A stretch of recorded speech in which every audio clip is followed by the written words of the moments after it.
नमस्कार मंडळी, श्री स्वामी समर्थ. प्रत्येकाला वाटतं की पित्तर पंधरवडा येणार आहे. हा काळ अतिशय अशुभ आहे. या काळात कोणतेही शुभ कार्य करायचे नाही. तर मंडळी, या पित्तर पंधरवड्यामध्ये आपले जे पूर्वज आहेत, आपले जे पितर आहेत, ते 15 दिवस पृथ्वी तलावर येत असतात आणि ते आपल्या घरी येत असतात.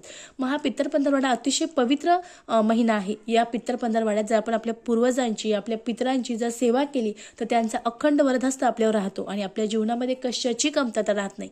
मग त्यामुळे तुम्हाला अगदी साधा आणि सोपा उपाय करायचा आहे. तो कोणता ते जाणून घेऊ. रोज संध्याकाळी आपल्याला न चुकता आपलं जेव्हा सगळं काम आवरणार आहे त्यावेळेस आपल्याला एक खाली प्लेट घ्यायची आहे, त्यावर मातीची पंती घ्यायची आहे आणि एक वात तयार करायची आहे. एका वातीमध्ये तुमच्याकडे जेही तेल असेल, तिळाचं असेल, मोहरीचं असेल किंवा जे तुम्ही तेल वापरता ते तेल टाकायचं आहे आणि तुम्हाला तुमच्या स्वयंपाकघरामध्ये किचन ओट्यावर किंवा किचनच्या खाली बेसिंग असेल तिथे, पण तुम्हाला जिथे व्यवस्थित दिवा ठेवता येईल तिथे एक दिवा लावायचा आहे आणि त्या दिव्याची वात दक्षिण दिशेला करायची आहे. म्हणजे जे तोंड आहे दिव्याचं ते दक्षिण दिशेला करायचं आहे.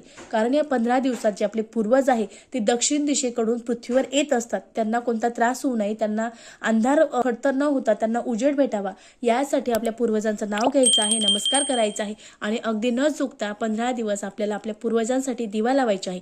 असं केलं तर अगदी 1% नाही तर 100% तुमच्या जीवनातल्या अनेक समस्या, अनेक कटकटी, अनेक गोष्टी संपून जाणार आहे. अतिशय साधा, अतिशय प्रभावी उपाय आहे. निश्चित करावा. श्री स्वामी समर्थ. धन्यवाद.